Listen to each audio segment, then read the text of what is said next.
right, welcome back to Luigi's Bookshelf, where we're going to be discussing a continuation of An American Sickness by the Elisabeth Rosenthal. Hopefully you understand what the concept is behind these books and why we're reading them. If not, make sure you check out the introduction, the 001 video of this series. We're going to dive right into this, but I want to say a few things about this particular chapter before we start. And that is that when I did this video, when I read chapter 2, I wanted to keep us moving at a good clip through these books, because there's a lot of books that we could review, and there's a lot of things that I have aspirations to do on the Devil's Advocates channel. And so I don't want to stall out. But I had a friend who's in medical billing. She's an IT specialist in medical billing, and so she knows all the terms that we were talking about in this book. I was asking her some questions about this chapter because it's a very meaty chapter. That's what I want to preface what this whole thing is going to be about, is I'm not really the one qualified to explain the nuances of just how meaty this chapter was and how hard this chapter was to read. And it's going to be very hard for me, who's just trying to grab highlights that we can talk about without explaining extremely complex bureaucracy in hospitals and how the whole system developed, which is what the chapter is about, is how did this complex system in America develop. And it sucks because there was a part of me that feels like that's exactly what this video series is supposed to do. The reason why these books are this book review is here is so that we can educate ourselves on the system. But it's so complex and so dry in many ways that it was a chapter that I struggled with. And I wanted to have my friend come on. Her name is Angie. She should be on later on with us. But unfortunately, Angie and I were discussing this chapter and getting ready to do a phone call, a Discord recording that we were going to do for this particular chapter review. And then she had a tragic death in the family. And so she's dealing with some family issues and will be for the foreseeable future. But rather than stall out the book review, because I want to go at a pretty good clip, I've decided to make the choice to go ahead and press forward with my less than stellar review of chapter 2. But we'll bring back Angie when she's more in a position to do so and is not dealing with family issues and stuff like that. So she's doing fine. For those who have not met her yet, of course, you have no vested interest in her, but she will come on here, and she's got a lot of insights into the subject matter in particular of this chapter. Something that unfortunately I'm not going to be able to do as much justice as it will be when Angie comes and joins us on the series. But she will be in, I believe, and we're going to get her as soon as she's up and ready. But in the meantime, I want to press forward with the book review so that we don't stall out and we can keep going. And we can these issues are not going to go away. These issues are current practice in America, the billing system, the upcoding, the RVUs, which we're going to talk about a little bit from my perspective, but she knows more about it. When Angie comes on, she'll explain it more. But again, this system still exists. So when I'm doing a shitty job explaining it, how I understand it from this book, and trying to summarize it for you, know that there's a bigger discussion coming for this book review. We're going to dive over here now to the chapter 2, The Age of Hospitals. And in my review, as you can see, we're continuing on with my Kindle book. Again, I encourage you to buy a copy of the book yourself. You could read along on these pages if you wanted to, but that really isn't the purpose of this. I just want to highlight the areas in the book so that you can see where I found it.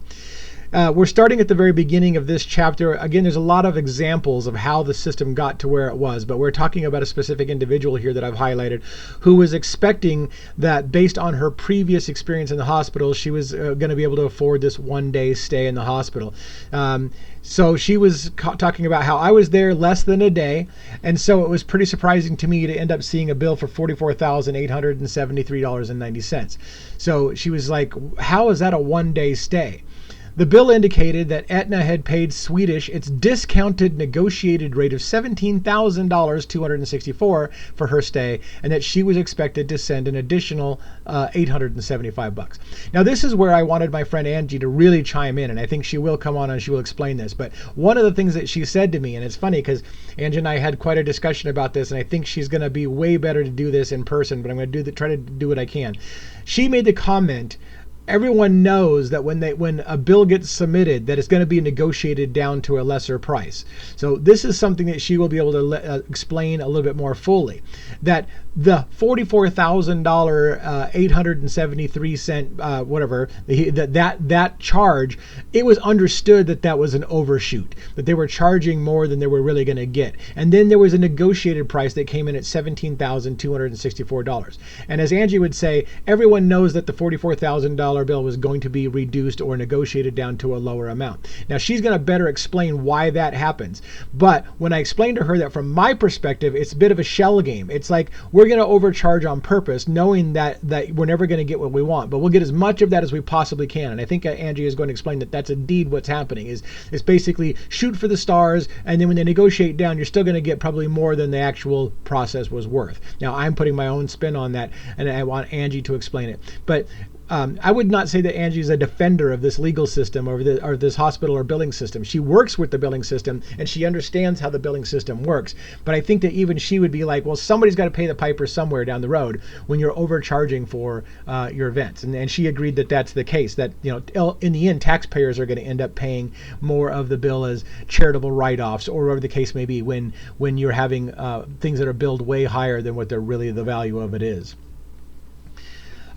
She called the hospital, this woman who got this bill for $44,000, negotiated price of $17,000, and she called the hospital and demanded a breakdown of the charges. She was told that we don't normally send those, but then she pointed out that it was her right by law, and she waited, and it never arrived. When she started getting threatening calls from the hospital demanding payment in January, she protested that she'd never received an itemized bill. The woman said, "If you want an itemized bill, you can drive over here right now and get it. Otherwise, we're turning you over to collections." This is another one of these, they give zero shits about you. You have the right, we should all have a right as a consumer to see and understand where they got the price of $44,000 or where they got the negotiated price of $17,000. All this person is asking for is I want to see the itemized list. And like, we don't usually give that to people. You know why they don't give it to people? In my opinion, the reason they don't give it to people is because they think Americans don't care what the itemized bill looks like, so long as their portion was relatively small of it. So they're like, you know, don't worry about the big price. Who cares that it was $44,000? You only had to pay $870. So you don't need to see the itemized bill, and you don't need to understand those numbers. Just shut the hell up and be happy that you're paying a fraction of it. But some people want to say, hey, why don't we have a right to see what's going on with these numbers? Why are they so flippin' high? And maybe I want to, even with my $800, you know, out-of-pocket expense for myself, want to know how come it's $17,000 and how it went from $44,000 to $17,000. Like, I want to understand what's happening in your billing system. How is this even happening? Nope, we don't give that kind of information out, and we'll turn you into collections if you ask for it. What other industry do we allow this bullshit to happen? So in the one hand, I just want to point out that this is the problem in American healthcare. They are flippant. They are arrogant. They give zero shits about what you want, and just say, never mind. Just let us worry about it. It's not, you just pay your portion of the bill and shut the hell up. And then threaten you. We'll take you to collections if you try to demand anything from us. It's a sick, broken system. Up here in the next page, we see the average hospital cost per day in the United States was $4,300 per day in 2013. Now, that's quite some time ago. I'm sure it's ridiculously higher now. But the average hospital cost per day in the United States was $4,300 in 2013. And at that time, that was more than 3 times the cost in Australia and 10 times the amount of Spain. In Spain. So why? Why is American healthcare system so out of control? The reason being is they aren't playing these fancy little shell games with the money. They're not making up imaginary numbers. The actual cost, I would argue, the actual cost of performing the things that they're doing for you is a fraction of what they're actually billing. But again, this mentality in America is, who cares what we're billing? You're still only paying a little bit of money out of your pocket, so therefore shut the hell up. You don't need an itemized list. Pay the bill. Because most hospitals, we're continuing on with the quote now, because most hospitals are nonprofit institutions, they have no shareholders to answer to. Now, this is the difference. We got to pay attention. This is the difference between hospitals and insurance companies. So the insurance companies are for profit, but the hospital itself, a lot of times, are nonprofit hospitals, nonprofit organizations at this point in this book. So they're talking about the difference between how insurance grew. That was the previous chapter, a little bit about how insurance started to become a thing. But now we're talking about the hospitals themselves. And most hospitals are nonprofit institutions. They have no shareholders, so no one to answer to, and they cannot legally show a profit. Therefore, they spend their excess income, what we would call profits, on executive compensation and building Zen gardens and marble lobbies. So in other words, because a hospital is a non-profit and they can't make money, they will say use shell game tactics by saying, well, we didn't make a profit. We just have a budget excess this year, and we're going to spend that budget excess on building a marble lobby or a statue or a Zen garden, or we'll pay our CEOs and our doctors more money, because it's never a profit. It's just a budget excess, and then they do things with that excess so that you never say you're making profit. They're just always reinvesting it and making a bigger, better hospital with more expensive pay and more expensive doctors and more expensive machinery and more expensive everything, because it's not a profit. They're just expending their budget excess on things. So we'll continue on. There's an army of consultants running around hospitals. A whole phalanx of firms is there to improve revenue, improve compensation, and get a piece of the pie.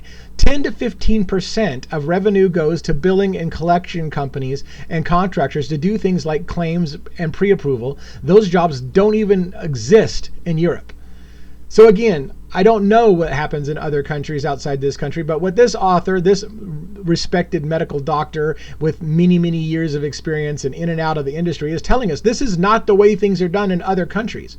Europe doesn't even have the kind of jobs that we have, which is these consultants running around trying to find ways to improve revenue and do all these collection machinations and tricks with the money and stuff like that. That shit, that's a whole side industry that exists to protect a business model that exists nowhere else in the world.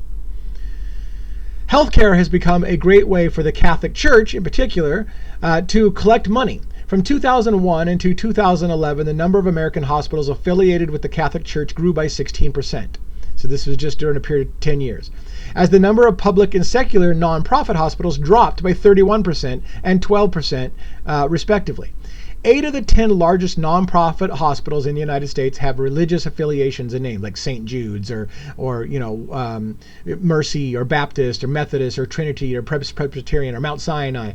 These Christian type names, these religious type names are indications that they are operating under the auspices of a nonprofit church organization. And in particular, the Catholic Church has profited mightily about this. Now, if you know anything about me personally, and I know a lot of you don't, I was a former Christian. My father was a minister. I'm side tangenting here. I spent my entire life as a Christian, and I became heavily studied in the Bible. And so for me, I have a little bit of a angst and anger and distaste towards the religious system of Christianity. I don't hate Christians. I don't hate anybody who's in that system, and I respect people's right to believe what they do. However, I have a little bit of a beef about the religious system, in particular the Catholic Church, and their exorbitant extortion of things and playing tricks with money, all in the name of God, makes me personally very, very upset. Again, I don't want to offend you if you're a Christian. I realize a great number of people are Christian in this world, for example, and so I'm not trying to besmirch your personal beliefs, but I do have problems with the religious institutions, especially when they screw people over in the name of God. Is one of the sickest things I've ever seen. It's just a personal bitch of mine. So I had to make that little side tangent. I'm sorry.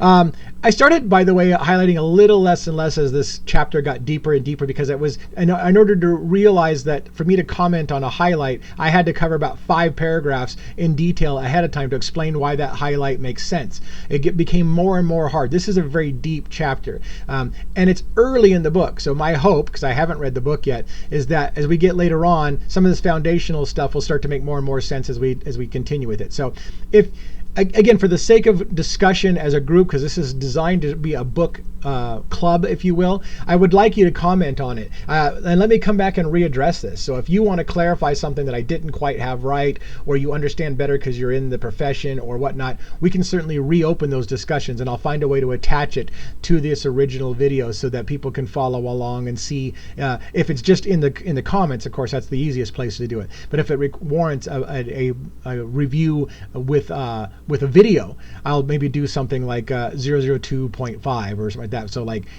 an iteration of episode 2 or whatever. So we'll figure that out. Because patients were no longer directly forking out cash or writing checks for their care, hospitals began charging more and more for their services. So this is something I've been saying over and over and over again. Because you as the consumer, or we as the consumer, aren't actually forking out huge amounts like $44,000 for a stay in the hospital or something like that. we stop caring what the numbers look like, and we just write the check for what they ask us to, because it's a small portion compared to these big numbers, and we just tend to start getting blind to the big numbers and not caring and not thinking through the logic of what are those big numbers doing in the long term, what's happening to the healthcare system in the long term that the number is that huge, and should I be more concerned that it just cost me my copay? Should I be more concerned about what that number on the backside looks like? In a world populated by doctors, nurses, and nuns, no one really knew how to figure out how much it cost a hospital to remove an appendix, for example. But there was no harm in aiming high, because insurers generally are usually paid whatever was requested. So again, this was part of the problem, because it was almost impossible for the insurance company to fact check and figure out exactly what the hospitals are charging for and whether it was warranted or not, and whatever. They just say, send us a bill and we'll pay it. Right? That's kind of the start of how this balloons. Is like, it's too convoluted. I don't understand why Mount Sinai can do the same procedure that you can do for half the price, but I don't want to get into a fight with you and your doctors and your CEO and all your people to figure out why it is your cost is higher. Just send us a bill and we'll negotiate some kind of rate that's lower than that, and we'll pay that. That's kind of how this starts. It's an oversimplification. Again, I need to get Angie in here so that she can talk to us about this. But let's go on. By the late 1990s, the hospital said it no longer wanted to pay a salary to doctors in an ER and clinics. Instead, it would treat them as independent contractors. That turned us into a business also. Dr. McCuller, or whatever I pronounce it, said, we negotiated contracts that stipulated what % of revenues that we deserved. This is where we get into what they call RVUs. It's a concept that I think this is what RVUs, and that Angie, again, knows exactly. She said, oh yeah, I know all about that. I can't wait to get Angie on the show, and I apologize that I'm going to do my best to get us through this chapter, but we're going to have to come back with Angie and dive into this a little bit bigger. And if you're in the industry and you want to come on and talk to Angie, maybe we can do that. Maybe we can have that kind of conversation. We'll see when it comes to that time. But anyway, so by the 1990s, like I said, the hospitals no longer wanted to pay salaries for ERs and clinics, and so they wanted to treat them like independent contractors. They started to come up with this different metric of basically evaluating how much a doctor should get paid. We're going on to the next quote here. Providence Health and Services is now the third largest nonprofit hospital system in the U.S., operating in Oregon, Washington, California, Alaska, and Montana. In 2013, it had revenues of $2.6 billion and about $2 billion in assets. Its CEO is paid about $3.5 million a year, yet it describes itself as a not-for-profit Catholic health care ministry. So, again, one has to ask, in the name of Jesus, why does your CEO need $3.5 million every single year? I'm sorry that sounds a little offensive, but this is what my dogs. I'm so sorry about the dogs. Apparently somebody's out there. I'm not going to pause the audio, unfortunately, so we're just going to have to deal with the dogs from time to time. So apparently I have a delivery coming. Let's continue on. This is so distracting. I'm so sorry. Yet it describes itself as a not-for-profit Catholic care ministry, continuing a tradition of caring that the Sisters of Providence began more than 158 years ago. This is basically a quote from their site, that we're a non-profit Catholic institution that has been doing this since the Sisters of Providence began 158 years ago. It lists the Nuns from Providence Ministries as its sponsors. The senior vice president of health systems received a papal medal from John Paul II, and the Cross Pro Ecclesia et Pontifex for his service after he retired in 2001. All of this great religion. Look at how religious we are as we bilk you for billions of dollars and pay our CEO $3.5 million a year. It's just... The good times were rolling after for hospitals between 1967 and 1983, when hospitals set their rates and the patient or his insurer was expected to pay up. Medicare payments to hospitals increased more than tenfold, from $3 billion to $37 billion nationwide.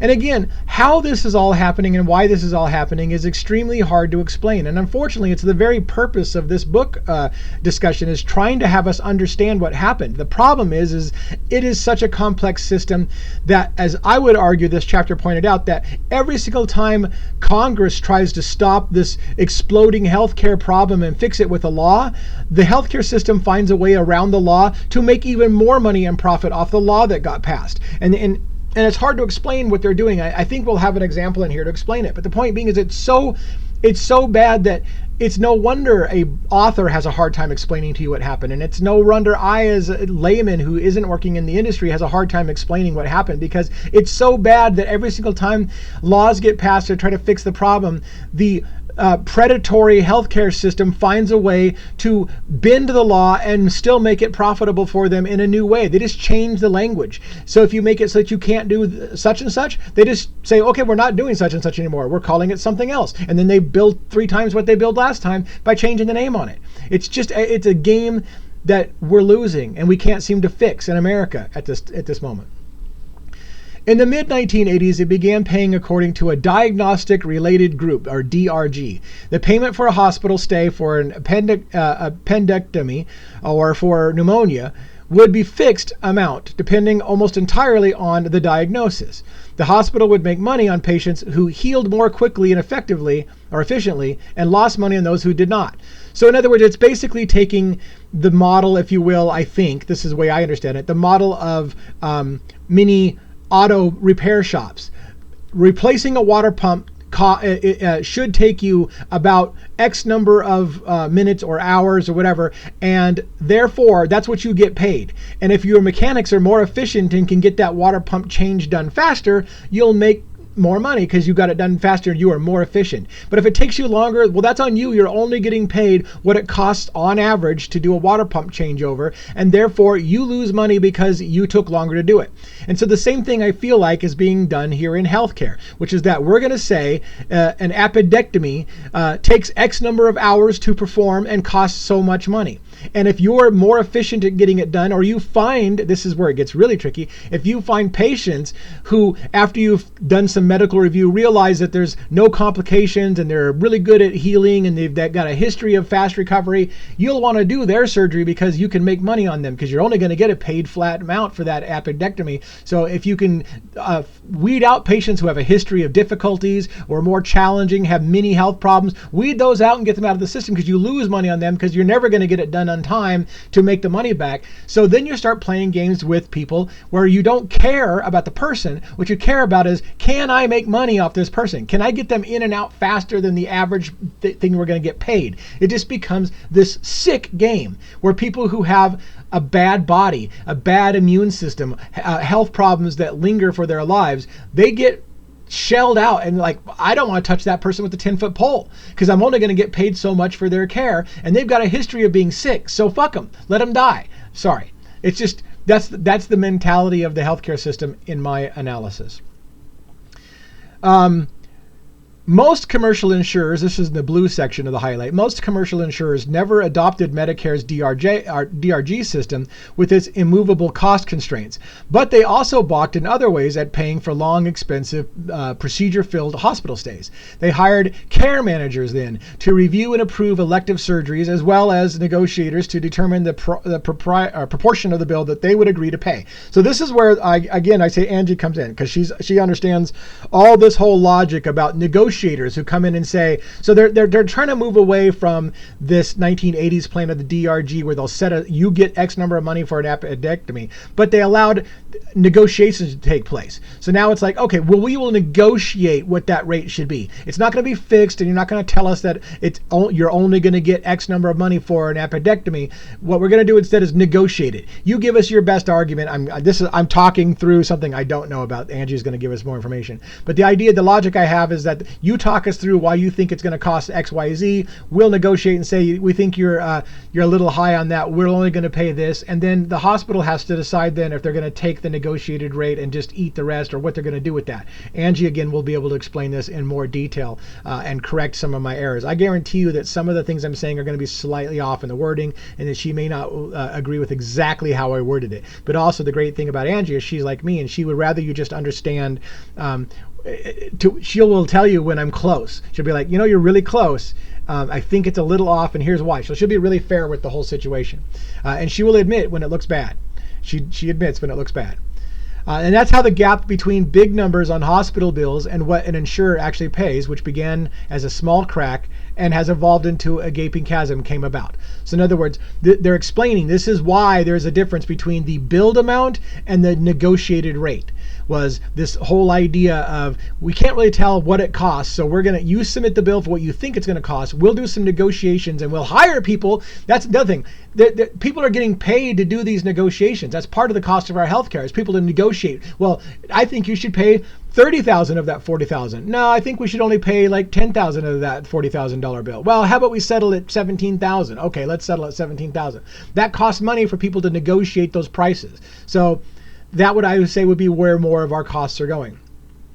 Hospital business departments realized if Medicare or a powerful insurer wouldn't agree to pay a big enough portion of the rate that they wanted, they had to leverage to insist that smaller insurers and people with no insurance pay more. So in other words, they're asking for a certain amount of money. The negotiated rate came back at less than they think they deserve, so they'll have to get that money somewhere. So they'll push it on to people that have no insurance or whatever, and they'll make them charge more because they're not getting a negotiated rate. So we'll just make them pay more. You're never going to stop the industry from making money. They're going to find their way to make money. Somebody's going to be paying. In the early 1990s, the prices and health insurance premiums sometimes increasing 20% a year, many employers and insurance they hired desperately sought to move patients into health maintenance organizations, or HMOs, to contain costs. HMOs often receive a fixed payment per patient per month. The primary care doctor, who served as a gatekeeper for tests, specialists, hospital care, all within an HMO closed network, was assigned to each patient. With business falling off as a result of the care management, hospitals could only make money if they were streamlined and cost effective, and most were not.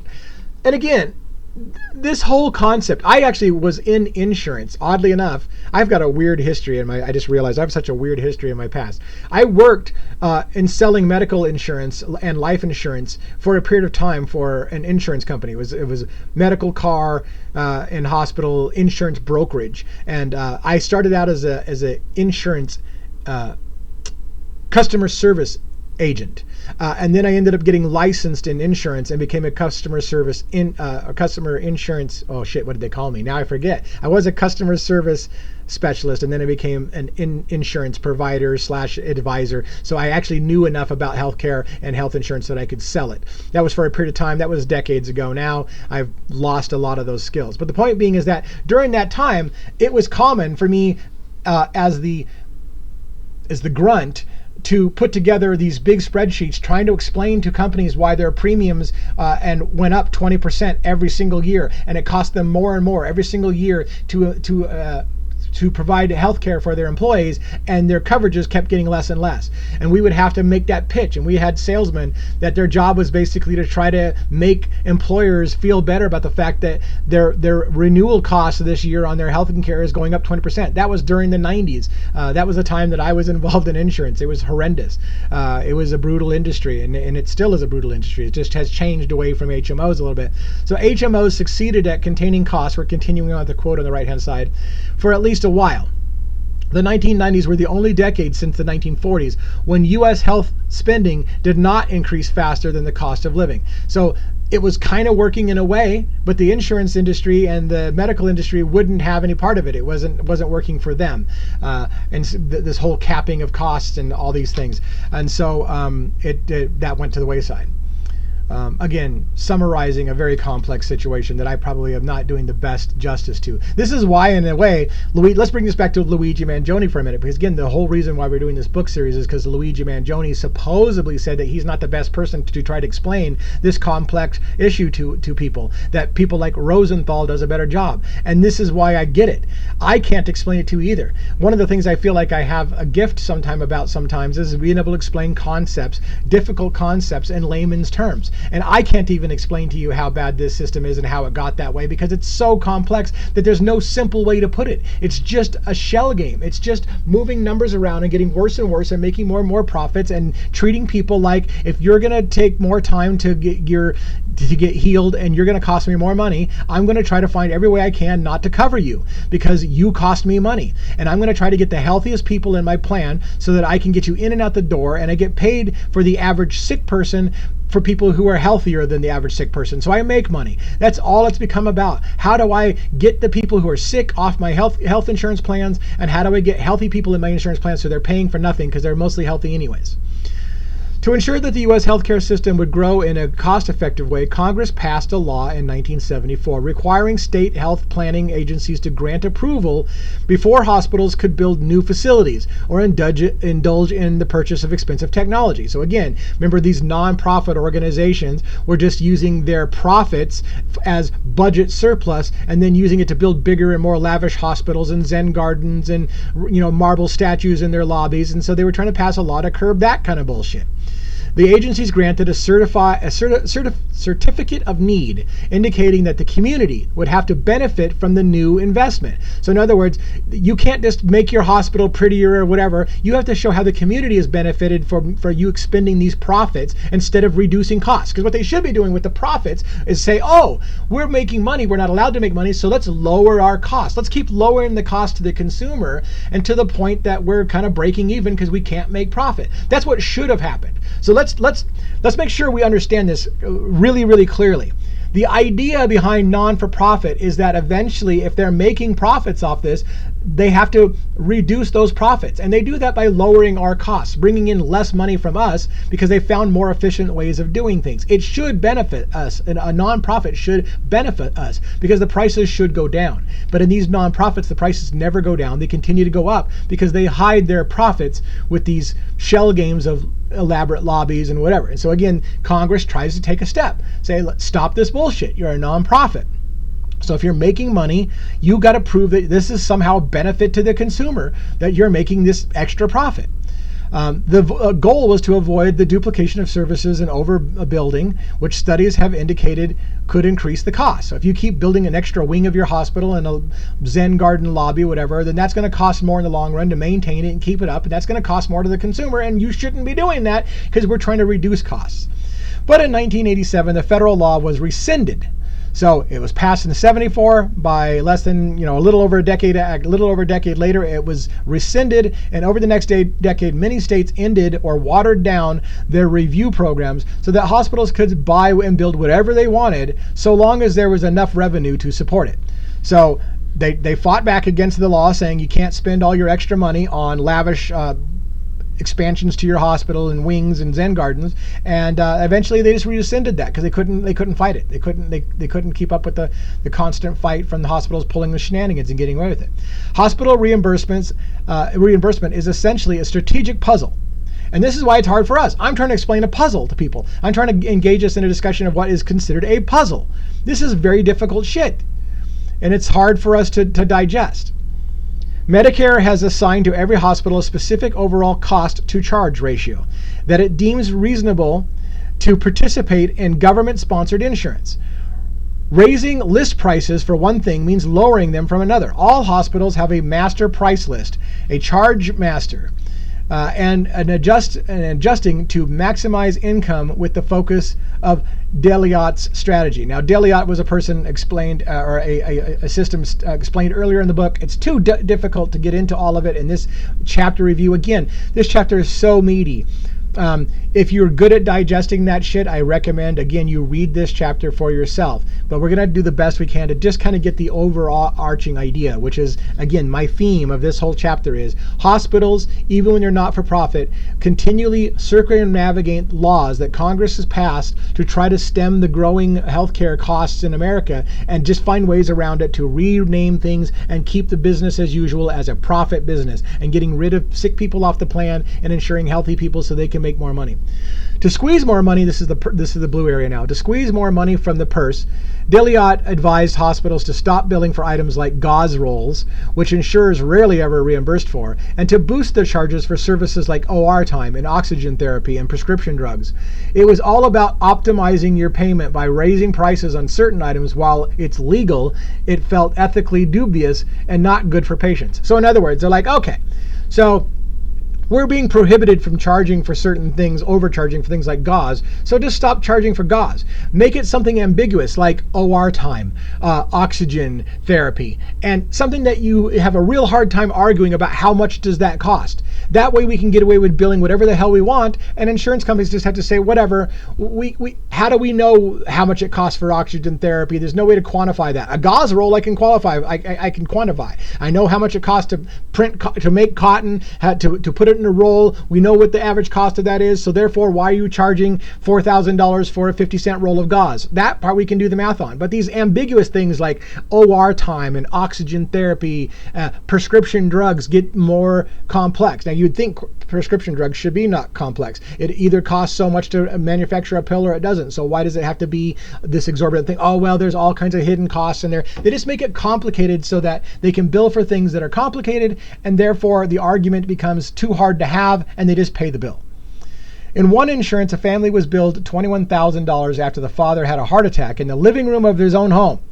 He was driven by the relatives to the hospital, only to be declared dead in a wheelchair in the lobby before a single test was done. And yet the hospital charged him $21,000 for having a heart attack in your own home and being driven to the hospital by your own family and dying in the lobby before anything was done. And they charged them $21,000. Why the hell are we not livid about that shit? Good Lord. Anyways, and a similar thing I want to say as a side tangent, a similar thing, and not as bad as that, that's egregious, but my father, by the way, I was with my father passed away. I was on a photography field trip with my father in another city, and I stayed at the hotel when my father went to some early morning meetings. When he came back to the hotel, he had a heart attack at the intersection right before turning into the hotel and died in his car behind the wheel. The ambulance came, they performed CPR. He was already dead when they got him out of the car. They were doing CPR on the parking lot. They put him in the hospital, in the ambulance, and drove him to the hospital, where I drove his car, sitting in his own urine. I'm sorry to be super graphic, but he had, pissed himself in the seat. This is way graphic, right? I get to the hospital and they tell me, sorry, your father passed. He had already passed in the parking lot. And then we were charged $13,000 for the hospital ride to the hospital, and extra money, I think, for the autopsy to make sure that they understood why he died, and all these things. And he was literally dead before they arrived. And I was livid at that. I got a $13,000 bill for his ride from, and some CPR work for a few guys to do chest compressions and drive him to the hospital. That's $13,000. In retrospect, that's nothing compared to this gentleman here who dies in his own house and is driven to the hospital by relatives and charged $21,000. So anyways, side tangent. Trying to bring it home though. Around 2000, the hospital around 2000, the hospital where an internist named Dr. W had long worked became worried that some doctors were not seeing enough patients or bringing in enough money. Dr. W cannot use his name because he's worried about losing his job and his health insurance.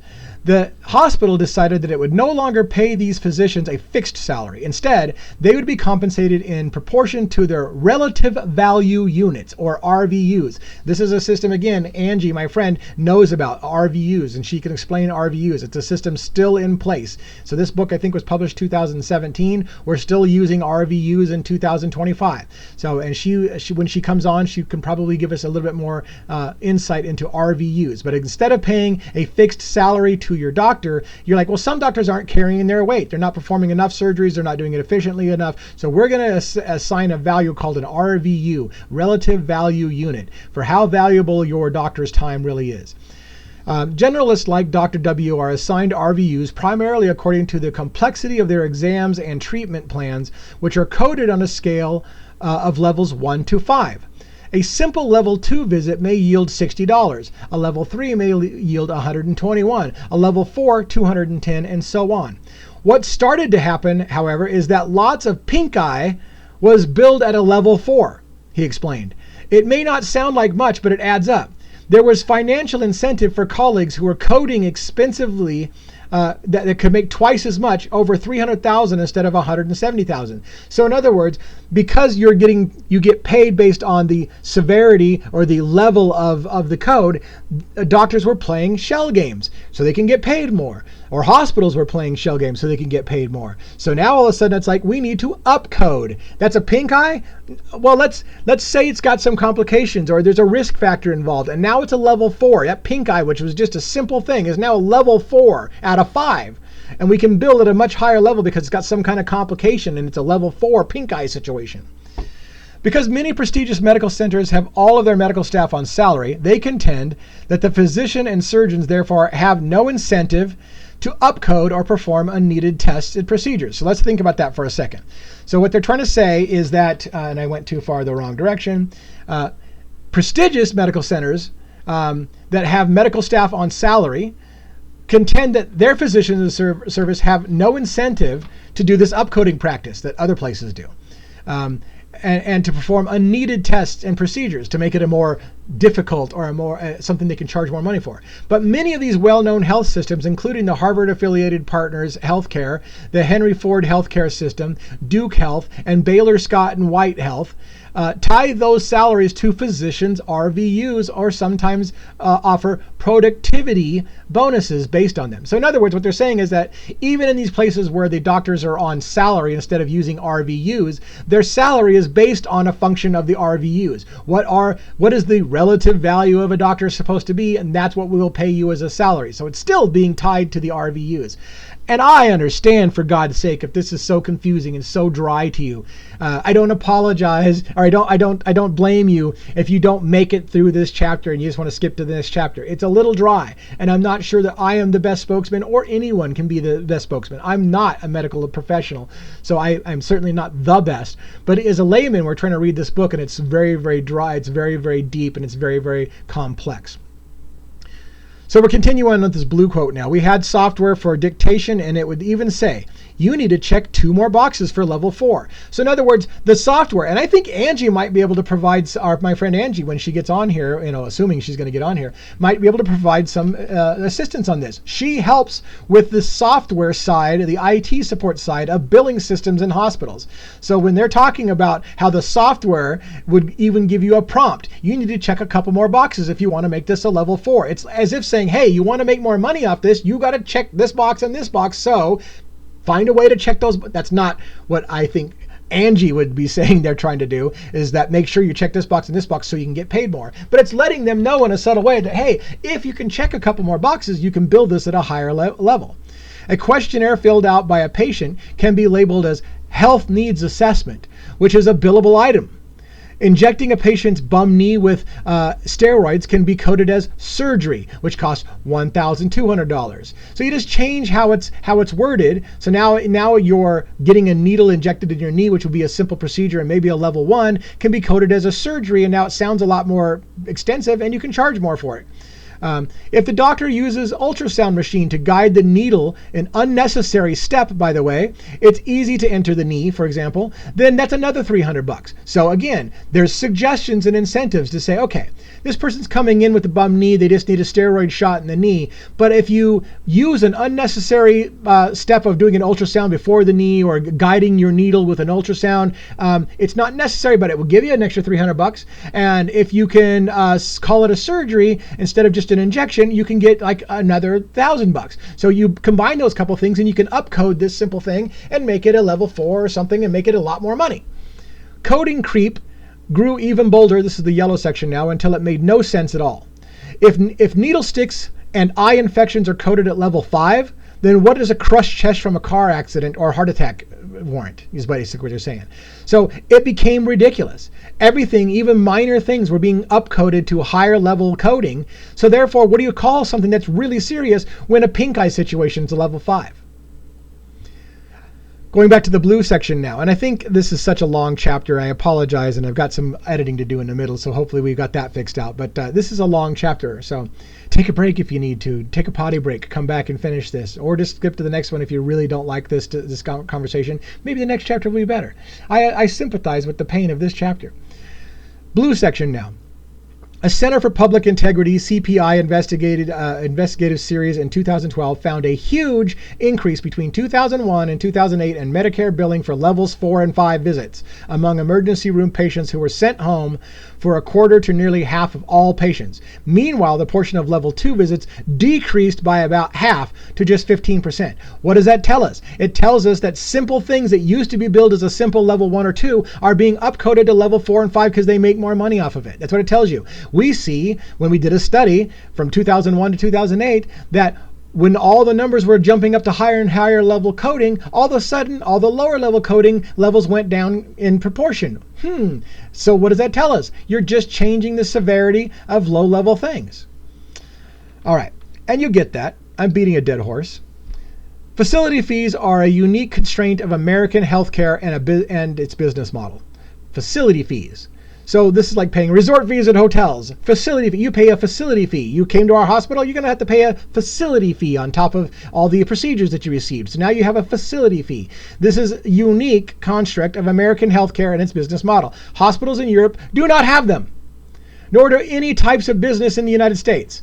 Now, other types of business. Again, I'm not sure what the difference is between a resort fee at a hotel in Las Vegas and a facility fee from a hospital. So I'm not sure if I 100% understand it to say that no other industry in the United States does that, because doesn't all hotels charge you a resort fee? Maybe they didn't in 2017, because the resort fees are getting more and more prevalent. But I think that's been going on for quite a while, and I digress. Let's continue, because this chapter blows. So we're getting, you notice that I've skipped through a bit more because I was just like, I'm having a hard time finding things that we can dive into that don't take a lot of explanation and are still going to be on most of our heads. Residents provide more of the hospital's on-the-ground medical manpower. So this is medical residents, not doctors, but residents in training, right? Residents in the hospital. So residents, this is the group of people we're talking about, provide much of the hospital's on-the-ground medical manpower by seeing patients in the ER instead of the OR. So they're in the emergency room. Residents take care of a lot of things that would have normally gone to the OR, but they're just being handled by residents. Why? Because residents get paid less than OR doctors. Therefore, it saves the hospital money. And drawing blood, and to name just a few of their duties. They are learning, yes, but also they're effectively low-wage labor. So the hospital will maintain, well, we're having our residents do more and more because we're training them to be good doctors. In reality, or also the nice benefit for them is they're a lot lower paid. So they can bill probably a doctor's time, but pay a resident's labor. The median cost to a hospital for each full-time resident in 2013, long time ago, was $834,803. That was the median cost of a full-time resident. That includes the salary of between $50,000 and $80,000. So the resident's making in 2013 $50,000 to $80,000, but the cost of the hospital is $134,000. Maybe adding on their benefits and their packages and their incentives and all things like that. Federal support translates to about $100,000 per resident per year. Researchers have calculated that the value of work each resident performs annually is $232,725. Even without any subsidy, having residents is a better than break-even deal. What does that mean? Oh my God, it's so complex. What they're basically saying is that somebody did a study, the federal government did a study and found that residents value what they really should be, what they're really providing in value and maybe should be making would be $232,000 a year, but the hospital's only paying them $134,000 a year, actually $50,000 to $80,000 a year, and their compensation package brings it to $134,000. So therefore, it's very profitable for the hospitals because they're underpaying the residents for the value they provide to the hospital. That's what we're trying to get the end thing. Hospitals are using residents to do low-cost labor so that they can basically profit and make more money off of something that's giving you a lot more value than the money that they're paying out. The idea that hospitals can't afford to train residents without subsidies is hard to believe, as their buildings have become even more opulent and their executives earn Wall Street-sized salaries. So again, hospitals are going to the government saying, hey, look, we need subsidies from the government because we can't afford to pay our residents who already are giving more value to the hospital than their salaries are warranted. But we need help from the government to pay our residents because we just need more help. Meanwhile, their CEOs making $3.5 million, or ridiculously more before, like 9 million or whatever it was Brian Thompson was making, bringing it back to the Luigi situation. They're making these buttloads of money. Now, that wasn't a hospital, that was an insurance industry. So I digress. I made a jump from the hospitals to insurance with Brian Thompson. So let's make sure we're clear about that. That was a little bit of a bad on my part. But the point being is that your CEO is getting a shit ton of money, but yet still maintaining that the government should somehow help us out. Instead of lowering the cost or the salary of that CEO, the government should help us out paying our residents. As hospitals became lavish, executive salaries did too. The top brass of hospitals received packages that included golden parachutes, cars, and funding for their kids' education. If you're not familiar with a golden parachute, that means basically essentially that when you're fired or forced to resign or whatever the case may be, and things get bad, you get a golden parachute, you get a whole bunch of stock options, you get a whole bunch of shit, and you retire super wealthy. When you leave the company, even if it's for mismanagement or negligence or whatever, you get a golden parachute. You get to jump out of the dying business with your golden parachute, making shit tons of money on the way out. Even for doing a shitty job or doing something illegal, you still get your golden parachute and make a ton of money. And your kids get to have fantastic educations, and you get to have luxury cars and yachts and all this stuff like that, because we're going to take care of those CEOs, damn it, not the people who are suffering and should have lower and lower healthcare costs. This should make people mad. It should make you furious. And I think it is making people furious, but we just don't know what to do about it. Hopefully this book, when it gets to the end, will tell us, and how do you fight back against the system? That's the purpose of this book. Total cash compensation for hospital CEOs grew in an average of 24.2% from 2011 to 2012 alone. So it's almost a 25% increase in the CEO's compensation during that time for hospital CEOs, which increasingly included bonuses as well. No surprise, those bonuses are typically linked to criteria such as finance, quality, profit, admission growth, increase in funds, and not goalposts like reducing blood infections or bed sores or avoiding unneeded procedures. In other words, your hospital CEOs are getting bonused based on making more profit for the hospital, not for providing cheaper and lower care and better care for its patients. Not-for-profit hospitals are now just as profitable as capitalist corporations. So now these church organizations who claim, hey, we're not-for-profit, we're just doing work for Jesus and our nuns are special and God blesses our hospital. The not-for-profit hospital, and again, I apologize, I don't mean to bash the religion. I mean to bash the religion, not the belief system, if that makes sense to you.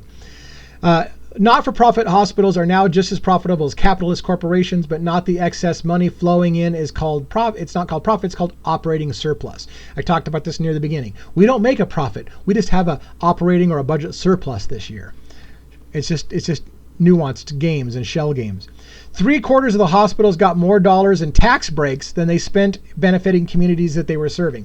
This is a huge, huge discussion about the amount of money that hospitals are saving in taxes by being coded as nonprofit. I think one place we may read it is saving $20 million a year in taxes because they're a nonprofit. Even though they are making profit and CEOs are getting more wealthy and everybody's getting more wealthy in the system, it's still considered nonprofit and they're still getting tax exempt status, and they're avoiding paying $20 million a year in taxes. Medicare penalizes hospitals if patients bounce back 30 days after their discharge. The readmission penalty is what it's called.